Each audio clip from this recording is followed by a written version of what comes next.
तुम्हाला कालवडीची विभागणी पण केलेली दिसेल. त्याचे 2-3 वेगळे सेक्शन आहेत. डॉक्टर राहुल मोरे आहेतच आपल्याबरोबर. डॉक्टर साहेब, 1 ते 2 महिन्यापर्यंतची सगळी कालवडं वेगवेगळ्या पद्धतीने ठेवायची आहेत. हो हो सर. तर आपल्याकडं सेक्शन आहे, काप सेक्शन म्हणून आपण आहे.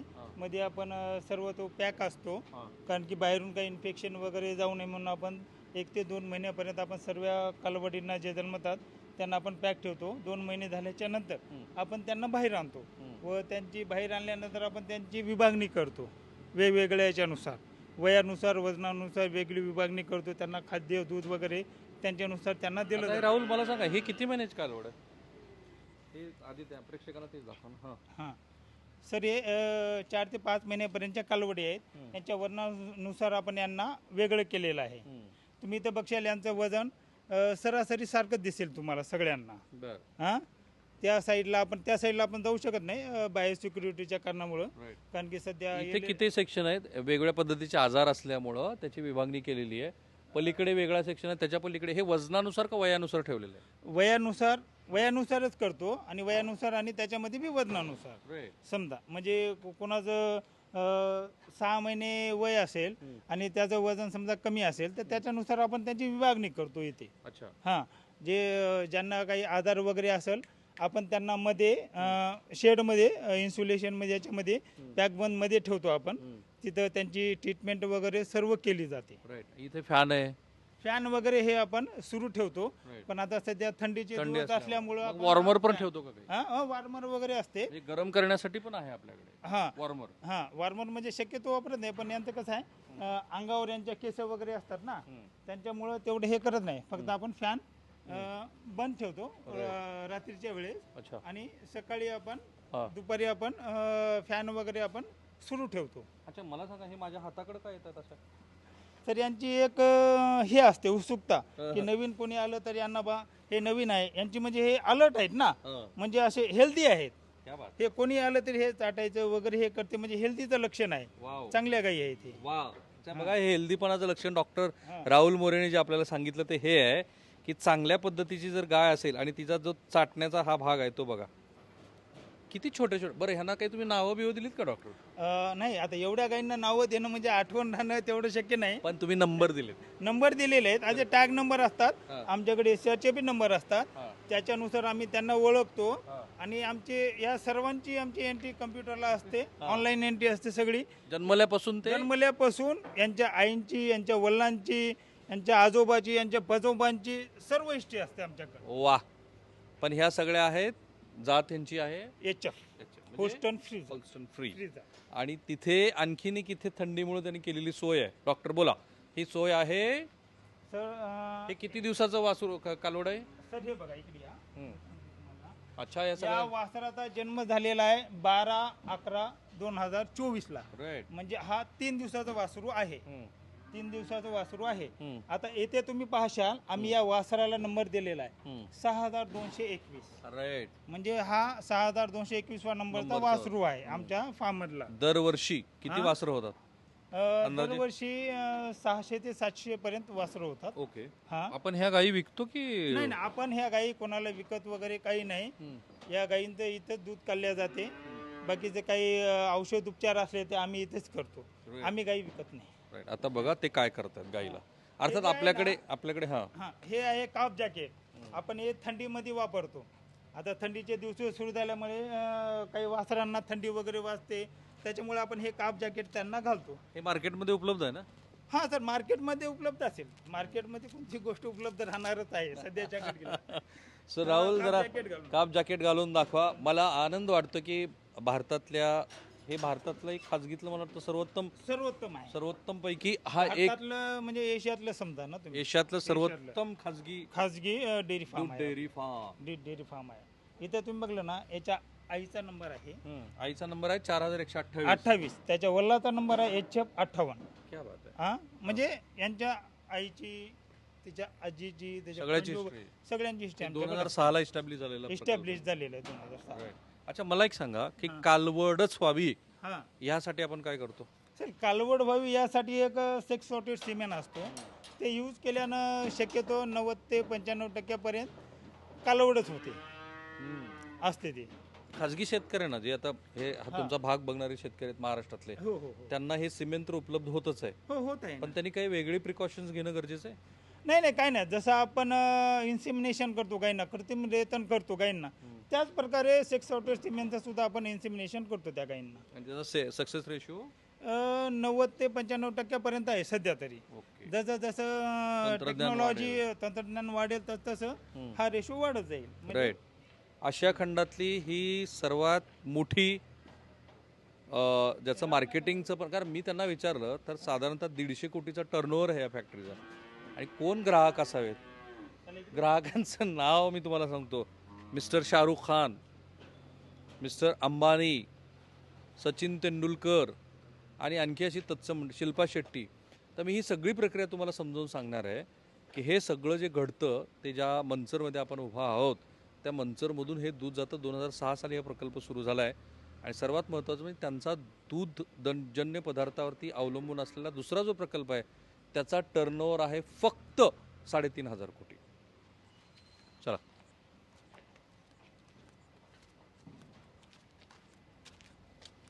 असं आहे की निवडणुकीच्या धामधुमीमध्ये सुद्धा हा आमच्या दृष्टीनं, या राहुल, हा आमच्या दृष्टीनं मी ज्या घटकासाठी ज्याच्याबद्दल मला खूप आत्मीयता आहे अशा शेतकरी वर्गासाठीची ही गोष्ट आहे.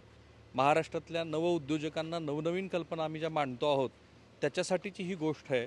आणि म्हणून मी म्हणतो की हा आजचा एपिसोड हा तुम्ही आपल्या जितक्या लोकांपर्यंत पोचवता येईल तितक्या लोकांपर्यंत पोचवा. आणि आमचं हे जे यूट्यूब चॅनल आहे, आमचं जे वेगळ्या सोशल मीडिया प्लॅटफॉर्मवरती आम्ही आहोत NDTV, तर तिथे तुम्ही आम्हाला फॉलो करा, सबस्क्राईब करा.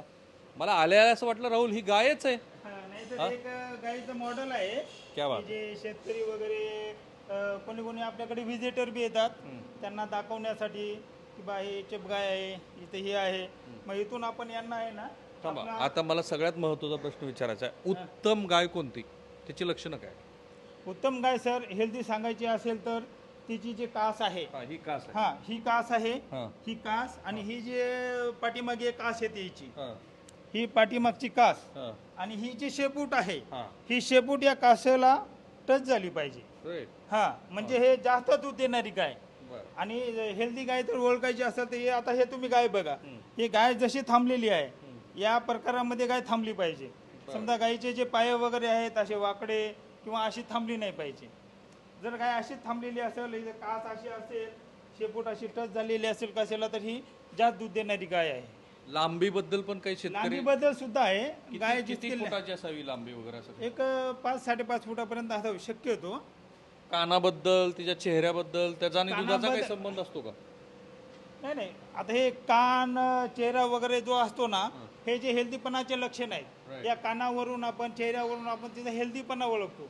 कान जर समजा गायीचे खाली असतील, आता असे या समजा पडलेले या असतील. हा पडलेले असतील तर ती गाय आजारी आहे. हा, गायीचे कान वरी असेल, तुम्ही आपण आता जसं बोलत आहे, समजा गाय जर आपलं ऐकत असेल, कान हलवत असेल, हा. तर ती हेल्दी healthy गाय, आहे म्हणून. ती हेल्दी आहे. ते आपलं बोलणं ऐकत असते, ते हेल्दी गाय. समजा कोणत्या गायीचे डोळे असे मान खाली बसून आहे, खाली टाकून आहे, तर ती समजा काहीतरी आजारी आहे, काहीतरी आजार असेल, तर मग आम्ही डॉक्टर लोक त्यांना चेक करतो. राईट. आणि डॉक्टर मोरे महाराष्ट्रातल्या प्रेक्षकांसाठी इतक्या सोप्या शब्दामध्ये याची माहिती देत आहेत की महाराष्ट्रातल्या अनेक शेतकऱ्यांना, खास करून जे दुग्धजन्य व्यवसायामध्ये येऊ इच्छितात, त्यांनी या गोष्टीबद्दलची माहिती करून घ्यायला हवी. हे तुम्ही फक्त मॉडेलच्या पायातलं अंतर हे केलेलं आहे. खूर जे असतं, कारण घोड्याबद्दल त्याची 7-8 लक्षणं सांगितली जातात, तसं खुरात काही लक्षण असतं का, की कसं ओळखायचं साधारणपणे? नाही नाही, आणि गाई किती येताची गाय विकत घ्यावी, खरं हाही प्रश्न असतो लोकांना. तर आता किती वेताचे विकत घ्यायचं म्हणलं तर ज्यांना दूध उत्पादन वगैरे करायचं असेल तर त्यांनी शक्यतो 2-3 वेताची गाय विकत घेणं फार चांगल्या त्या दृष्टीनं फार चांगलं असते. 2-3 वेताची गाय आणि विकत. खुराबद्दल काय? खुराबद्दल काय नाही सर, खूर जसं काय आजारी पडेल ना तसं आता ते डॉक्टर लोक सांगतील त्या खुराबद्दल.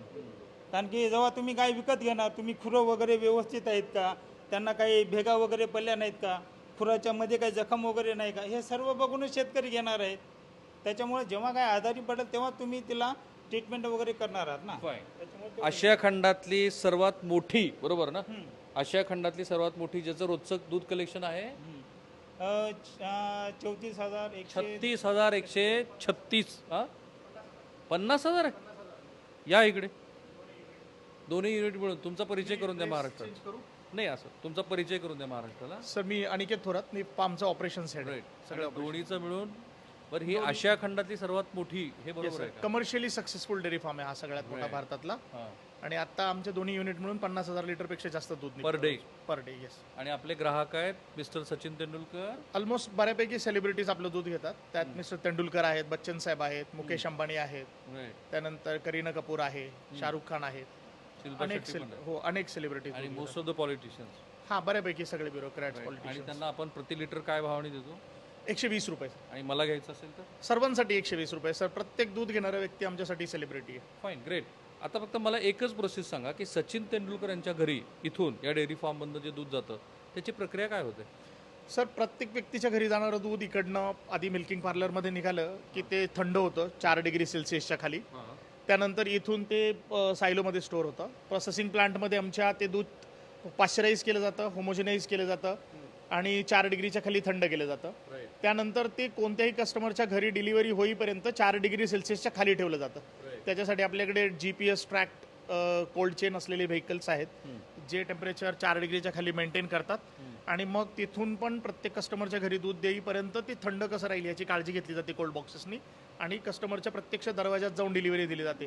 20,000 पेक्षा जास्त लोकांच्या घरात आपण रोज पर्सनली डिलिव्हरी करतो. पुण्यात 6 सिटीजमध्ये, पुणे, मुंबई, दिल्ली, सुरत, अहमदाबाद आणि बँगलोर. यातल्या अहमदाबाद, बँगलोर आणि दिल्ली या 2 शहरांसाठी आपलं इंडिगो बरोबर टाईप आहे. विमानाने रोज दूध या 2 शहरात जातं. आणि बाकीच्या शहरांमध्ये बाय व्हेकलने कनेक्टिव्हिटी आहे. Please tell me in one single line what is the USP of this particular project? Sir everything is special about this milk. इकडे जे फार्मवर दूध बनतं ते गाईच्या कासेतून निघाल्यापासून तर कस्टमरपर्यंत पोहोचेपर्यंत अनटच्ड बाय ह्युमन हँड्स असतं. याला कुठलाही मानवी स्पर्श होत नाही. सो गाईनंतर पहिला व्यक्ती दूध पिणाराच असतो तो त्या दुधाला स्पर्श करतो. थांबूया आपण इथे. हा भाग पहिला आहे आणि महाराष्ट्रातले प्रेक्षक आज आशिया खंडातली सर्वात मोठी खाजगी दूध डेअरी बघणार आहेत. तुमच्या अनेक क्युरियोसिटी, जे प्रश्न तुमच्या मनात आहेत ना, त्या सगळ्या प्रश्नांची उत्तरं आज मी तुम्हाला देणार आहे. माझं थोडं कन्फ्युजन झालं कारण 2006 साली श्री देवेंद्र प्रकाश शाह यांनी हा जो गोवर्धन नावाचा ब्रँड आणला आणि ज्याच्या बातम्याही खूप झाल्या त्या माध्यमामध्ये, मला असं वाटलं की हे सगळं एकाच ब्रँडिंगमध्ये, पण तसं नाही आहे. तसं नाही आहे ना, वेगवेगळे प्रकल्प आहेत. सर पराग मिल्क फूड जी आहे ती आमची मदर कंपनी आहे आणि भाग्यलक्ष्मी डेअरी फार्म ही तिची सबसिडरी कंपनी आहे. तर भाग्यलक्ष्मी डेअरी फार्मच्या अंतर्गत सगळे प्रीमियम सेगमेंटमधले प्रोडक्ट बनतात. जसे की दूध आहे फार्म टू होम, तूप आहे, पनीर आहे आणि कर्ड आहे. गोवर्धन तूप वेगळं, प्राईड ऑफ काऊसच्या नावाने बनणारं तूप वेगळं. प्राईड ऑफ काऊसचं तूप हे प्रीमियम सेगमेंटमध्ये सिंगल ओरिजिन कॅटेगरीमध्ये येतं की त्याच्यासाठी लागणारं सुरुवातीपासून शेवटपर्यंतच्या सगळ्या प्रक्रिया एकाच जागी होतात. जसं इतर प्रोसेसिंग प्लांट्समध्ये दूध बाहेरने येतं, मग त्याचं तूप बनवलं जातं. इथे आमच्या ब्रँडसाठी लागणारं दूधही इथेच निघतं फार्मच्या आतमध्ये. त्याच्यासाठीच्या गायी पण इथेच आहेत. त्यांचा चाराही आम्ही स्वतः उगवतो. त्यांचं मॅनेजमेंट, व्यवस्थापन, ट्रीटमेंट सगळ्या इन हाऊस होतात. आणि त्या दुधापासून बनलेले प्रोडक्ट इथेच बनवून डायरेक्ट कस्टमरच्या घरी डिलिव्हर होतात. अनलाईक अदर जे आहेत चॅनल्स त्याच्यामध्ये दुकानात तुम्हाला वस्तू मिळतात. प्राईड ऑफ काऊस स्पेशल कॅटेगरीमध्ये तुम्हाला फार्म टू होमच ऑर्डर करावं लागतं. ते तुमच्या डायरेक्ट घरी आणून दिलं जातं, दुकानात मिळत नाही. रिटेलर्स कुठलेच नाही, कारण तुमच्या कुठल्याच प्रोडक्टला रिटेलर्स भाग्यलक्ष्मी डेअरी फार्मच्या नाहीये. कारण दूध हे असा प्रीमियम सेगमेंट आहे प्राईड ऑफ काऊसचा की त्याला कोल्ड चेन खूप महत्वाची आहे. जर आम्ही एखाद्या दुकानात ठेवलं, त्यांनी कोल्ड चेन मेंटेन नाही केले, तर इतक्या प्रीमियम प्रोडक्टच्या क्वालिटीबरोबर कॉम्प्रोमाइज होऊ शकतो. दूध 120 रुपये लिटर. तूप कसं किलो आहे? तूप सर 2500 रुपये किलो आहे. 2500 रुपये किलो. आणि दही? दही सर 80 रुपयाला 200 ग्रॅमचा 4 येतो. राईट. आणि मी चीज बद्दल तुमचं फार कौतुक ऐकलं. काय स्पेशालिटी? चीज सर पराग मिल्क फूडचा आहे. प्राईड ऑफ काऊसचं चीज लवकरच येईल तुमच्यासाठी. तर गोवर्धन ही भारतातली सगळ्यात मोठी चीज बनवणारी, दुसऱ्या नंबरची सगळ्यात मोठी चीज बनवणारी कंपनी आहे. रोज ऑलमोस्ट 40 टन चीजचं उत्पादन होतं. आणि भारतातल्या जितक्या पण चीजच्या व्हरायटीज आहेत त्यात अग्रगण्य चीज उत्पादक पराग मिल्क फूड्स आहे सगळ्या व्हरायटीज. राईट. महाराष्ट्रातला हा एक सर्वोत्तम ब्रँड. कारण तुम्ही वारणा पूर्ण बघितलं, इनसाइड आउट वारणा बघितलं, चित्रे तुम्ही बघितलं, निबे बघितलं तुम्ही, गाडगिळांना आपण भेटलो. माझा प्रयत्न खूप साधा आहे, तुम्हाला प्रेरणा मिळाली पाहिजे आणि मला तुम्हाला काहीतरी समजावून सांगता आलं पाहिजे. मी ह्या सगळ्या मंडळींची काय इतक्या सूक्ष्मपणे माहिती मिळते. पण हे आहे milking parlour doctor Rahul More. Come inside. चला तर ह्या मिल्किंग पार्लरमध्ये आपण जाणार आहोत. काय दृश्य दिसतंय बघा तुम्हाला. ते येस, आता सांगा डॉक्टर हे काय? तर हे आपलं रोटेटरी मिल्क पार्लर आहे. या पार्लरमध्ये आपण हां सर पार्लर हा सांगा हा. Is a doctor. हे साहेब भारतातलं सगळ्यात पहिलं रोटरी मिल्किंग पार्लर, पूर्णतः जर्मन टेक्नॉलॉजी आहे. ह्याला म्हणतात 50 पॉईंट रोटरी मिल्किंग पार्लर. याच्यामध्ये गाय येते, एक राऊंड कंप्लीट करून बाहेर जाते आणि त्या राऊंड कंप्लीट करत असताना तिची पूर्ण दूध काढण्याची प्रक्रिया पूर्ण होते एका राऊंड मध्ये एका राऊंड मध्ये. आपण बोलत बोलत जाऊ. साधारणतः 11 मिनिटं आपण बोलत लागतात. बोलत या बाजूला इकडनं या सुरुवात बाजूला जाऊ. हा. 11 मिनिट लागतात. हो. तर सुरुवातीला हायजीनची खूप काळजी घेतली जाते. जेव्हा गाय प्लॅटफॉर्मवर येते त्यावेळेला तिच्या कासेला आधी निर्जंतुक केलं जातं. प्रत्येक गाईचं दिवसातनं 3 वेळा दूध काढून चेक केलं जातं. तिला कुठल्याही प्रकारचा मस्टॅटिस स्तनदा हा सारखा आजार नाही. फक्त हेल्दी आणि आरोग्यदायी गायींचं दूधच प्राईड ऑफ काऊसच्या प्रोडक्टसाठी जातं. मग ज्या हेल्दी गायी आहेत त्यांच्या कासेची स्वच्छता झाल्यानंतर, दूध चेक करून झाल्यानंतर हे यंत्र त्यांना लावलं जातं मशीन. त्याच्यामध्ये ऑटोमॅटिक स्टिम्युलेशन आहे. ते गायीला बघून ठरवतं किती वेळ तिला मसाज दिल्यावरती पाणवेल. पाणवल्यानंतर दूध काढण्याची प्रक्रिया चालू होते. मशीन अटॅच केल्यानंतर दूध काढून झालं की ऑटोमॅटिक रिमूव्हल सिस्टम आहे. ते मशीन गायीपासून जे आता आपोआप काढ- निघतं. हो, हे लावतायत आता. आता आपण एका ठिकाणी थांबू. आता एका ठिकाणी थांबू. हे सगळ्या गोष्टी मला समजावून सांगा. ओके. ठीक. हे जे समोर आहे सर, या सगळ्या गायी ज्या आहेत ते RFID ने आयडेंटिफाय होतात. प्रत्येक गायीच्या गळ्यामध्ये एक चिप लावलेली आहे. इतक्या मोठ्या प्रमाणात गायी आहेत, त्यांचे आजार, त्यांचं व्यवस्थापन हे सगळं करण्यासाठी आपल्याला खूप टेक्निकली आणि खूप केअरफुली त्यांच्यावर ऑब्झर्वेशन करावं लागतं. प्रत्येक गायी या मशीनवर आल्यावर ते मशीन तिला ओळखतं आणि तिची संपूर्ण माहिती जन्मापासून आत्तापर्यंतची या छोट्याशा कम्प्युटराइज बॉक्समध्ये येते वरती. जसं की तिचा नंबर आला बघा 2709. हा, तर त्याच्यावर तिचा नंबर येतो आणि ती किती दूध देते रिअल टाईममध्ये लाईव्ह आपल्याला तिचं दूध दिसतं. त्याच्याचबरोबर 67 प्रकारच्या इन्फॉर्मेशन सिंगल टचवरती इथं अवेलेबल होतात. कम्प्युटरमध्ये तुम्हाला हो. इथे मॅटेट्रॉनवर पण त्या गाईचं दूध किती आहे, किती दिवसापासून दूध देते, तिची पिल्लं किती, ती गाभण आहे का, असेल तर किती दिवसाची, तिला काही आजार आहेत का, ती माझावर आहे का. एखादी गाय माझावर असेल तर तिच्यासाठी ही मशीन सुरू होत नाही जर चुकून इकडे आली तर. अशा प्रकारे आणि हे मिल्किंग मशीन पण लावलं. मशीन लावलं आता. हो. हा, मग दूध कलेक्ट झालं. पुढे ते ह्या कॅन मध्ये येतं. नाही, कॅन मध्ये येत नाही सर, तिकडे जावं लागेल आपल्याला प्रोसेसिंग रूम मध्ये. हे बघा इथे टाकी आहे. कुठे टाकी आहे? सगळ्या गायींचं मिळून दूध- हे बघा निकेतन, हे जरा दाखवा आपल्या प्रेक्षकांना. हे जे सगळ्या गायींचं दूध आहे ना, ते कसं हे ते म्हणाले की ह्युमन टच नाहीये, तो इथे आहे. ते सेंट्रलाइज टँक मध्ये येतं. इकडनं हे दूध मग आता पंप होऊन प्रोसेस रूम मध्ये जाईल, जिकडे हे दूध विदिन 60 सेकंड्स 4 डिग्रीपेक्षा खाली तापमानाला थंड होतं लगेच. आणि ते मग कस्टमरच्या घरी जाईपर्यंत तेवढंच थंड राहतं. 4 डिग्री सेल्सिअसला आणि 4 डिग्रीपेक्षा खाली प्रोसेस सुरू होते ती तिथेच. ती प्रोसेस रूम मध्ये होते. तिकडे आमचा प्रोसेसिंग प्लांट समोरच आहे. निकेतन या इकडच्या बाजूला.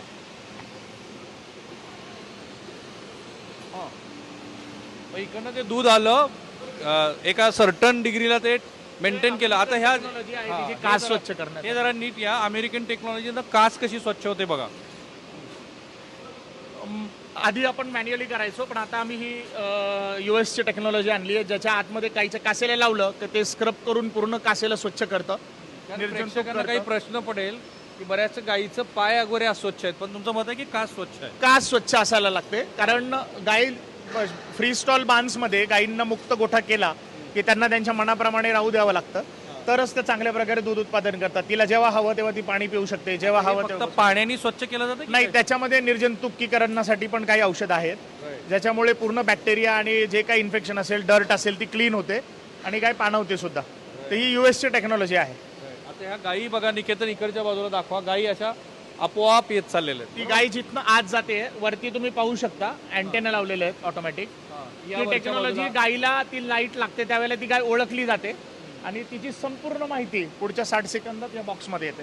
ग्रेट. आपण थोडंसं वरच्या बाजूला जाऊ, जिथं जाणं आपल्याला शक्य आहे. इथपर्यंत निश्चित जाऊ शकतो आपण. तर हे गायीचे नंबरिंग आणि त्या पद्धतीची दृश्य 35 जे काही त्याचा नंबर असेल त्याच्याबद्दलची संपूर्ण माहिती इथे स्कॅन होते. स्कॅन झाल्यानंतर आता हे जे फवारे आहेत पाण्याचे ते कशाचे? साहेब, हे गायींना कम्फर्टेबल ठेवण्यासाठी खूप काळजी घेतो आपण. त्यांच्या शेडमध्ये, मिल्किंग पार्लरमध्ये सगळीकडे त्यांना थंड ठेवण्यासाठी पाण्याचे फवारे, पंखे लावलेले आहेत. आता आपल्याला जरी आज थंड वाटत असेल तरी पण त्या गायींसाठी ते वातावरण कम्फर्टेबल असेल असं नाही. म्हणून आपण काळजी घेतो की प्रत्येक गाय जिथे ती राहते तिथं फॅन्स आणि फॉगर सिस्टम लावल्यात. इव्हॅपोरेटिव्ह कूलिंगचा वापर करून आपण त्यांना थंड डिग्री सेल्सिअस मेंटेन करतो आपण. तसं टेम्परेचर 27 डिग्री पर्यंत गायीसाठी खूप कम्फर्टेबल असतं.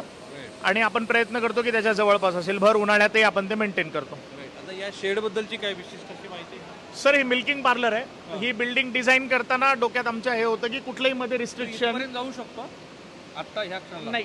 ह्या क्षणाला तुम्हाला वरून जाता येतं गॅलरी, तर मध्ये पण जाऊ शकता त्या आतमध्ये. मध्ये जायचंय आम्हाला. जाता येईल. कसं जाता येईल? त्याचे जे ना पायरी आली की पण थोडंसं सेफली उतरावं लागेल तुम्हाला ते थोडं. इथून सांगा आता आम्हाला. 1 मिनिटासाठी ह्या गाईला थांबवा ना. हे लगाव बेटा. ये थोड़ा लगा दीजिए इसको. हां. तर हे जे मी मगाशी म्हणालो की आशिया खंडातलं हे सगळ्यात मोठं मिल्किंग पार्लर आहे खाजगी क्षेत्रातलं. आणि या मिल्किंग पार्लरमधली रचना तुम्ही बघत आहात. माझ्या दृष्टीनं तोच भाग आहे. नाही उस तरफ जाना था हमें, इस तरफ लगाओ इसको. जाना उस तरफ है. हाँ मुझे जाना है इसको ना. काय करायचं? मला फक्त तिथे जायचं आहे. मग तुम्ही पलीकडून जाऊ शकता रे इथून. नाही आता कॅमेरा रोल आहे, आपण तिथे इसको रोक दीजिए बस. काय को मत आने दो. हां बस या. तर हे मिल्किंग पार्लरचं मोठं युनिट मी तुम्हाला दाखवतो आहे. आणि इथून जे काही गाईचं दृश्य दिसतंय ते बघा. कशा अशा रांगेत उभारलेल्या गायी आहेत. मला त्यांनी सांगितलं की 11 मिनिटामध्ये त्या गायींचा राऊंड पूर्ण होतो. आणि 11 मिनिटात राऊंड पूर्ण होतो ना. आणि 11 मिनिटामध्ये ती गाय आपलं जे काही दूध आहे ते दूध देऊन परत आपल्या ठिकाणी जाते. हे तंत्रज्ञान कुठलं आहे? हे जे राऊंड टेबल वगैरे बनवलं ही जर्मनीची टेक्नॉलॉजी आहे सर पूर्ण. आधीची ही संपूर्ण टेक्नॉलॉजी जर्मनीची आहे आणि भारतातलं सगळ्यात पहिलं रोटरी पार्लर आहे. म्हणजे जर्मनीचे आम्ही भारतातले पहिले कस्टमर ह्या पार्लरसाठी. आणि ही 1000पेक्षा जास्त गायींचं ज्या वेळेला दिवसातनं 3 वेळेपेक्षा जास्त दूध काढायचं असतं तेव्हा ही सगळ्यात जास्त इफिशियंट सिस्टम. दिवसातनं 3 वेळेला काढलो आपण. हो 3 वेळा दिवसातनं दूध काढतो. आणि जगातली सगळ्यात जास्त अद्ययावत टेक्नॉलॉजी म्हणजे रोटरी मिल्किंग पार्लर आहे दूध डेअरीच्या क्षेत्रामध्ये. आणि हे मिल्किंग एका वेळेला सुरू होतं तेव्हा किती तास चालतं? हे साधारणतः 4 तासामध्ये पूर्ण होते ही प्रोसेस. जवळजवळ 1500 गायींचं दूध काढून ते मोजून थंड करून टाकीमध्ये लोड होतं कुठलाही मानवी हस्तक्षेप किंवा स्पर्शाशिवाय. किती लोक या प्रोसेसमध्ये काम करतात? 5 लोक 1500 गायींचं दूध 4 तासामध्ये काढतात. खूप इंटरेस्टिंग आहे. थांबूया आपण आता या भागामध्ये. पुढच्या भागामध्ये ह्याच डेअरी संदर्भातले आणखी सगळे तपशील तुम्हाला दाखवणार आहे मी. मला आनंद होतो की अशा पद्धतीचा एक प्रकल्प महाराष्ट्रामध्ये आहे, आपल्या पुणे जिल्ह्यात आहे, मंचरला आहे. आणि त्यातनं आपण प्रेरणा घेऊन अगदी छोट्या छोट्या पातळीवरती पण बऱ्याच गोष्टी करू शकतो. आहे की नाही इंटरेस्टिंग? की 5 लोक 1,500 गायींचं व्यवस्थापन करतात आणि 50,000 लिटर दूध इथे उत्पादित होतं. 3,500 कोटीचा एक प्रोजेक्ट आहे आणि 150 कोटी 100 कोटी रुपयाचं दूध इथे बनतं. कुठेही जाऊ नका, पाहत राहा NDTV. आमचं सगळे सोशल मीडिया प्लॅटफॉर्म, त्यातल्या त्यात आमचं यूट्यूब चॅनल सबस्क्राईब करा, बेल आयकन दाबा. कारण अशा माहितीपूर्ण व्हिडिओ तुम्हाला इतरत्र कुठेही बघायला मिळणार नाही. दाखवा आणखी एकदा.